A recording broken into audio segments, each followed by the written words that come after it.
Esports is more than just playing video games. There is much more to it. At Central Connecticut State University, it qualifies as being academic, competitive, and falls under recreation. Professor Nana Poku teaches the interactive game design course at CCSU. He says esports can provide an additional learning experience and give us the necessary shift that is needed.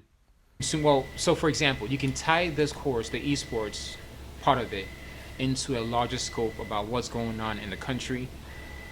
We want to shift from having graduates just be consumers, so you're not just going to be someone that plays the game. You're going to be now part of a community that people that create the game. So I'm excited to see, the CCSU community.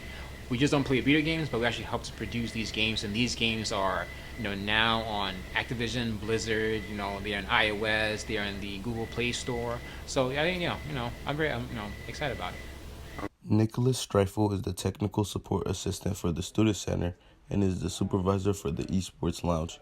Nick says the lounge is not only fun because it can be just as competitive as other sports. I'm doing so bad. Focuses in my dealings with the Esports Center is the free play time.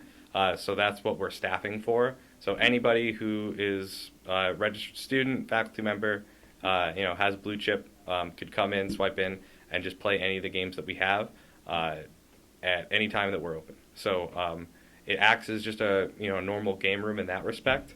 But there's that competitive twist to it. Breakers game room has been a game room that's been open for a while now. I think a lot of the games that we've had in there have just been casual party game style things.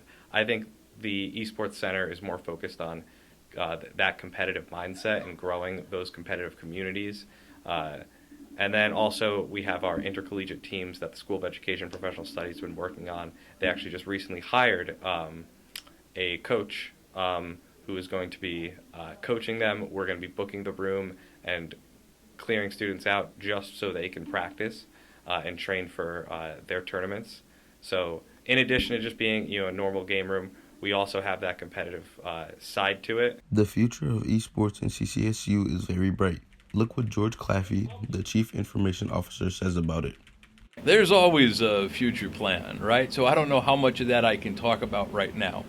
But what I can say is that we're in talks with at least 3 major providers that are interested in doing something bigger than what we've done here. And they're talking to us about sponsoring that activity. So it's important to understand that when we build a space like this, it requires some funding. And when we can get sponsorship for a space like this, it allows us to kind of invest in the future and not turn that into a tuition payment for somebody. And for all the people who don't like esports, Professor Poku had this to say. A lot of people didn't like the internet when it was starting off. They say, what's it going to do? And, why would you put things online to sell? We already have fax machines and all that stuff. We have snail mail. You don't need an email. But now, there's Amazon. Amazon's a $1 trillion company. It's just that times will change. Things will change with that too. There's going to be a lot of things that happen that people may not like. But in all, you pick the good things, you distill it, and you just find the better aspect of those and just move on.